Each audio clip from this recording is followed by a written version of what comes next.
एक बार की बात है, एक राजा को राज भोगते हुए काफी समय हो गया था। उसके बाल भी सफेद होने लगे थे।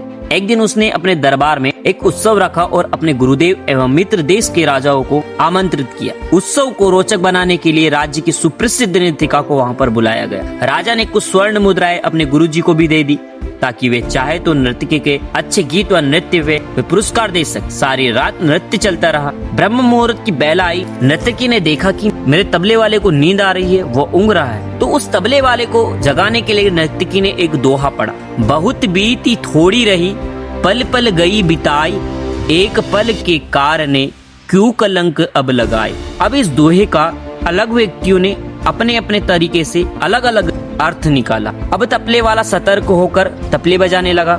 जब यह बात गुरुजी ने सुनी तो उन्होंने सारी मोहरें उस नर्तकी के सामने फेंक दी। वही दोहा नर्तकी ने फिर पढ़ा तो राजा की लड़की ने अपना 9 लाख का हार नर्तकी को भेंट कर दिया।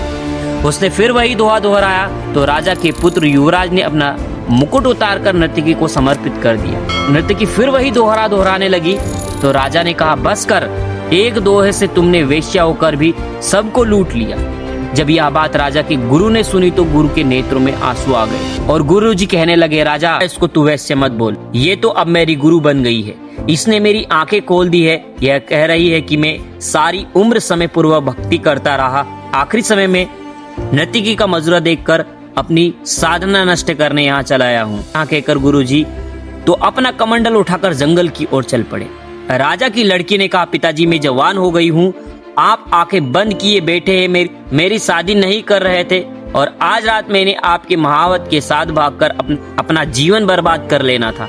लेकिन इस नर्तकी ने मुझे सुमति दी कि जल्दबाजी मत कर, कभी तो तेरी शादी होगी ही, क्यों अपने पिता को कलंकित करना पर तुली हुई है। तभी युवराज ने कहा, पिताजी आप वृद्ध हो चले हैं, फिर भी आप मुझे राजपद नहीं दे रहे थे।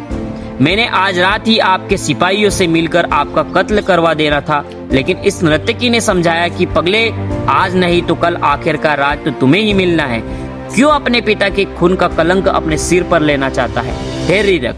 जब ये बात राजा ने सुनी तो राजा को भी आत्मज्ञान हो गया। राजा के मन में वैराग्य आ गया। राजा ने तुरंत फैसला लिया कि क्यों ना मैं अभी युवराज का राज तिलक कर दूं, उसे युवराज बना दूं।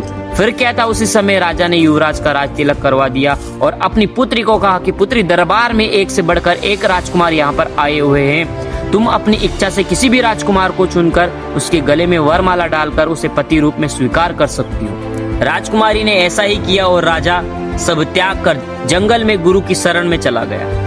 यह सब देखकर नर्तकी ने सोचा, मेरे एक दोहे से इतने सारे लोगों को ज्ञान हो गया, वो सुधर गए, लेकिन मैं क्यों नहीं सुधर पाई।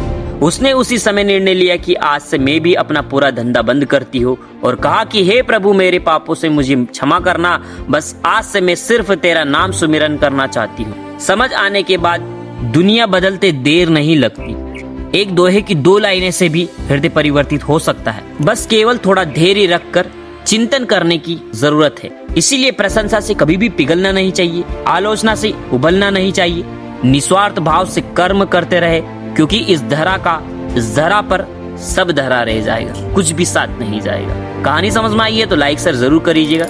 ऐसी और भी नई कहानी के लिए हमारे चैनल को सब्सक्राइब कर लीजिएगा। मिलते हैं अगले वीडियो में, तब तक के लिए keep watching, keep growing. Thank you.